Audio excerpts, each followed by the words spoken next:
બુલેટિનમાં આપનું સ્વાગત છે। આપની સાથે હું છું કોમલ। સમાચારની શરૂઆત કરીએ તો સ્થાનિક ચૂંટણીને લઈને ભાજપનો ઝંઝાવાતી પ્રચાર જોવા મળી રહ્યો છે। અમદાવાદના બાપુનગરમાં ભવ્ય રેલીનું આયોજન કરવામાં આવ્યું છે તો સીએમ ભૂપેન્દ્ર પટેલ, જગદીશ વિશ્વકર્મા હાજર રહ્યા છે। સ્થાનિક ચૂંટણી પ્રચારના ગણતરીના કલાકો બાકી છે ત્યારે સ્થાનિક સ્વરાજની ચૂંટણીને લઈ પ્રચાર તેજ કરવામાં આવ્યો છે। સીએમ ભૂપેન્દ્ર પટેલની ન્યૂઝ 18 સાથે એક્સક્લુઝિવ વાતચીત સામે આવી છે। भारतीय जनता पार्टीए भव्य रेलीનું આયોજન કર્યું છે। અમદાવાદમાં ભવ્ય રેલી યોજાઈ રહી છે। પૂર્વ વિસ્તારની અંદર આ રેલી છે। જગદીશ વિશ્વકર્મા આજે રેલીનું સુકાન સંભાળી રહ્યા છે, તેમની સાથે વાત કરીશું। ભવ્ય રેલી દ્વારા આ જનસમર્થન માટે નીકળ્યા છો। ભારતીય જનતા પાર્ટી ઇલેક્શન દરમિયાન જનતા વચ્ચે જતી પાર્ટી નથી। હર હંમેશ ચૂંટણી હોય કે ના હોય પ્રજાજનોની વચ્ચે રહીને કામ કરતી પાર્ટી છે। ગયે વખતે જે ગુજરાતમાં જનસમર્થન મળ્યું એનાથી વધારે અભૂતપૂર્વ જનસમર્થન આ વખતની પણ સ્થાનિક સ્વરાજ્યની ચૂંટણીમાં મળ્યું। કોંગ્રેસ દાવો કરી રહી છે કે અમે જીતી રહ્યા છીએ। કોંગ્રેસ દાવો કરે છે કે અમે જીતીએ છીએ। હા ભલે ને, દાવો તો કરવો પડે ને। દાવો ના કરે તો અત્યારે કામ કઈ રીતે થાય? કોઈ કામ બે જણા આવતા હોય ના આવે। ભારતીય જનતા પાર્ટીના કાર્યકર્તાને શું સંદેશ આપશો? કારણ કે જે પ્રકારે હર હંમેશ કાર્યકર્તા લોકો વચ્ચે રહેતા હોય છે, ઉભા રહેતા હોય છે। કાર્યકર્તાઓએ જે પદ્ધતિ, જે ભારતીય જનતા પાર્ટીની વિચારધારા છે એ જ પ્રમાણે જનની સુખાકારી માટે જેટલા વધારે પ્રયત્ન થાય એટલા કરવા જોઈએ। આગામી એજન્ડા શું? આ જીત બાદ કેવા કાર્ય લઈને લોકો વચ્ચે જવાના છો? જીત બાદ વિકસિત ભારત માટે, વિકસિત ગુજરાત માટે દરેક સાથે મળીને પ્રયત્ન કરીએ। વિકસિત ભારત માટે દરેક સાથે મળીને પ્રયત્ન કરશું, તે પ્રકારની વાત ભૂપેન્દ્ર પટેલના મુખેથી સાંભળવા મળી રહી છે। પંકજ મકવાણા સાથે ગૌતમ શ્રીમાળી, ન્યૂઝ 18 ગુજરાતી, અમદાવાદ। સ્થાનિક સ્વરાજ્યની ચૂંટણી છે। જગદીશ વિશ્વકર્મા પ્રચાર માટે ઉતર્યા છે, તેમની સાથે વાત કરીશું। જગદીશભાઈ, પ્રચારના પડઘમ આજે શાંત થશે તે પહેલા ભવ્ય રેલીનું આયોજન।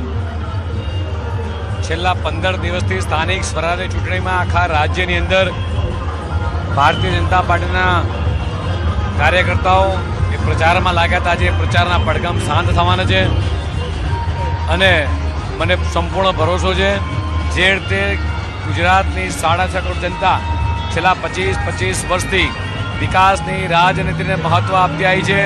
આગામી દિવસોની અંદર પણ માનનીય ભૂપેન્દ્રભાઈ પટેલના અધ્યક્ષતામાં જે રીતે ગુજરાત વિકાસ કરી રહ્યું છે, માનનીય પ્રધાનમંત્રી મોદીજીના માર્ગદર્શનમાં જે રીતે ગુજરાતે વિકાસ કરતો અને આગળ પણ એ જ રીતે પ્રજાની સુખાકારી માટે જે ભારતીય જનતા પાર્ટી સરકાર કામ કરી રહી છે। આગામી દિવસોમાં આ ગુજરાતની 10,000 કરતાં વધારે સીટો પર સ્થાનિક સ્વરાજના તમામ લોકો તાલુકા પંચાયત, જિલ્લા પંચાયત, નગરપાલિકા, મહાનગરપાલિકામાં જે રીતે ભારતીય જનતા પાર્ટીના ઉમેદવારો ચૂંટણી લડી રહ્યા છે એ ભવ્યથી ભવ્ય વિજય એ ગુજરાતની 6.5 કરોડ જનતાનું જનસમર્થન મળશે। એન્ટી ઇન્કમ્બન્સી ક્યાંક જોવા મળતી હતી, લાગે છે કે અસર કરશે? ભારતીય જનતા પાર્ટીની સરકાર સ્થાનિક સ્વરાજ હોય, પંચાયતથી પાર્લામેન્ટ સુધી એ સતત પ્રજાની વચ્ચે રહી છે। એટલે પ્રો ઇન્કમ્બન્સી કહી શકાય। એન્ટી ઇન્કમ્બન્સી કરતાં પ્રો ઇન્કમ્બન્સી એટલે પ્રજા સતત આ વિકાસે વોટ આપતી આવી છે અને આગામી દિવસોમાં પણ આ વિકાસે જનસમર્થન આપશે।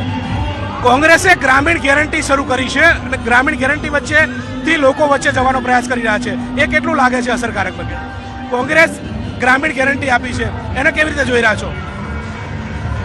જ્યારે યશસ્વી પ્રધાનમંત્રી ગુજરાતના મુખ્યમંત્રી હતા ત્યારે અને અત્યારે માનનીય ભૂપેન્દ્રભાઈ પટેલ દ્વારા ગ્રામ્ય ક્ષેત્ર હોય, ખેડૂત હોય, ગરીબ હોય, યુવા હોય, મહિલા હોય, આ તમામ લોકો માટે અલગ અલગ પ્રકારની યોજનાઓ થકી આ ગુજરાત સરકાર ખેડૂતોની પડખે ઊભી રહી છે। આ ગુજરાત સરકાર ભારતીય જનતા પાર્ટીની મહિલાઓ સાથે ઊભી રહી છે, યુવાઓ સાથે ઊભી રહી છે, યુવાનોને નવી રોજગારીની તકો આપી છે। આગામી દિવસોમાં પણ આ જ પ્રમાણે ગુજરાતની 6.5 કરોડ જનતાનો અપાર પ્રેમ મળવાનો છે। કેટલા ટકા પરિણામ જોઈ રહ્યા છો? ગત વખતે પણ ખૂબ સારું પરિણામ ભારતીય જનતા પાર્ટીનું આવ્યું હતું। આ વખતે પણ એ જ પ્રમાણે ભવ્યથી ભવ્ય વિજય થશે। ચોક્કસથી તો ગત વખતે જે પરિણામ આવ્યું હતું તે પરિણામ આ વખતે પણ આવશે, તે પ્રકારની વાત જગદીશ વિશ્વકર્માના મુખેથી સાંભળવા મળી રહી છે। મકવાણા સાથે ગૌતમ શ્રીમાળી, ન્યૂઝ 18 ગુજરાતી, અમદાવાદ। પ્રચારના અંતિમ દિવસે નેતાઓનું એડી ચોટીનું જોર લગાવવામાં આવી રહ્યું છે। સાંસદ મનસુખ વસાવાનો આપના ગઢમાં હુંકાર કરવામાં આવ્યો છે। તો આલિયા બવાલિયા લોકો વિકાસના કામો ન કરી શકે તેવું કહેવામાં આવ્યું છે. જેની દુકાન નથી તે ઉધાર આપવા નીકળ્યા છે. લોકોને ઠગીને વિધાનસભાની બેઠક જીતી ગયો. હવે સ્થાનિક ચૂંટણીમાં સફાયો કરી દઈશું. તો ટીડીઓને કહે દિવાળી કરવા પૈસા આપો તેવું સાંસદ દ્વારા કહેવામાં આવ્યું છે. તેના પર 19 કેસ છે. કોર્ટે તડીપાર કર્યો છે. નર્મદા જિલ્લા પંચાયતમાં ભાજપની 15 થી 20 બેઠકો આવશે તો આપને એક પણ નહીં મળે. કદાચ કોંગ્રેસને બાકી બેઠકો મળે તેવી વાત કરવામાં આવી છે. ભારતીય જનતા પાર્ટીના લોકો જ આ કામ કરી શકે. અલ્યા મવલ્યા કે આમ આદમી પાર્ટીનો કોઈ તાકાત નથી કે આવું કામ કરી શકે. જેની દુકાન જ નથી એ ઉધાર આપવા નીકળ્યો છે. જેની પાસે દુકાન જ નથી એ ઉધાર આપવા નીકળ્યો છે. આ ઠગવા નીકળ્યા છે આ લોકો. વિધાનસભામાં લોકો ને છત્રીને લઈ ગયા. મફત આપીશું. જંગલ વિસ્તારમાં જેમ કે આપણે હાડકી કાઢવાના આદિવાસીઓને લોકો માની ગયા અમને વાતમાં ધારાસભ્ય બની ગયો. પણ હું તમને વિશ્વાસ અપાવું છું આ તાલુકા પંચાયત જિલ્લા પંચાયતમાં આપણે એમનું ભાન કરાવી દઈએ.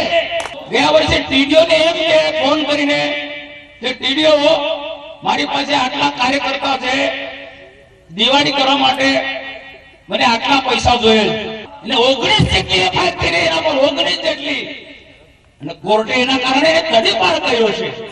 અને તમને વિશ્વાસથી કહું છું ડાયરીમાં લખી રાખજો આ નર્મદા જિલ્લો ભારતીય જનતા પાર્ટીનો બનવાનો છે.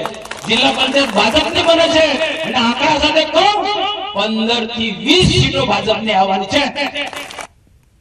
ભાવનગરમાં આગામી સ્થાનિક સ્વરાજની ચૂંટણીને લઈને રાજકીય માહોલ ગરમાયો છે. ત્યારે મંત્રી પુરુષોત્તમભાઈ સોલંકીએ ભાજપના વિજય અભિયાનને નવી ગતિ આપી છે. ભાઈની એન્ટ્રી સાથે ભાજપ વધુ સક્રિય બન્યું છે અને સોલંકી ફેક્ટર જિલ્લામાં જ સ્પષ્ટ જોવા મળી રહ્યો છે. તેમના નિવાસસ્થાને યોજાયેલી વિજય વિશ્વાસ બેઠક ભાજપ માટે શક્તિ પ્રદર્શન સમાન સાબિત થઈ, જેમાં ધારાસભ્યો, જિલ્લા તાલુકા સંગઠન અને બૂથ સ્તરના કાર્યકરો મોટી સંખ્યામાં હાજર રહ્યા. સાથે જ પોતાના સંઘર્ષના દિવસોને યાદ કરતા તેમણે જણાવ્યું કે નરેન્દ્ર મોદીના પ્રોત્સાહનથી જ તેઓ અહીં સુધી પહોંચ્યા છે અને પોતાનું સમગ્ર જીવન જનસેવામાં સમર્પિત કર્યું છે. અમારું જીવન તમને બધાને સમર્પણ આ દેશ નરેન્દ્ર મોદીજીએ મને બેઠાડી અને આશ્વાસન આપ્યું કે પરસોત્તમ તું ચિંતા કરમાં, તારે અરે હું બેઠો. આ હું દિવસો કેમ ભૂલી ગયા. આ મીટિંગ જોઈ અને ક્યાંક આપણા કાર્યકર્તાઓ વધુ વિશ્વાસમાં રહે અને આપણા ક્યાંય મતો પૈડા ન રહે એની માટે ખાસ કાળજી રાખજો. દીકરા તરીકે ફરીવાર ટકોર કરું છું કે આપણો વિજય નિશ્ચિત છે, પણ વધુમાં વધુ લીડથી જીતવાનું છે, એટલે ક્યાંય આપણા મતો બાકી ન રહી જાય. સ્થાનિક ચૂંટણીને લઈને ભાજપનો ઝંઝાવાતી પ્રચાર કરવામાં આવી રહ્યો છે. અમદાવાદના બાપુનગરમાં ભવ્ય રેલીનું આયોજન કરવામાં આવ્યું છે. ત્યારે સીએમ ભૂપેન્દ્ર પટેલ તેમજ જગદીશ વિશ્વકર્મા હાજર રહ્યા છે. સ્થાનિક ચૂંટણી પ્રચારના ગણતરીના કલાકો બાકી છે અને તે પહેલા આ ઝંઝાવાતી પ્રચાર કરવામાં આવી રહ્યો છે. સંવાદદાતા ગૌતમ અમારી સાથે જોડાઈ ગયા છે. ગૌતમ, અત્યારે સ્થાનિક સ્વરાજની ચૂંટણીને લઈને જે પ્રચાર કરવામાં આવી રહ્યો છે, બસ છેલ્લા કલાકો બાકી છે જેમાં પ્રચાર થઈ રહ્યો છે. અત્યારે રેલીનું આયોજન કરવામાં આવ્યું છે. કયા પ્રકારે લોકોનો પ્રતિસાદ મળી રહ્યો છે?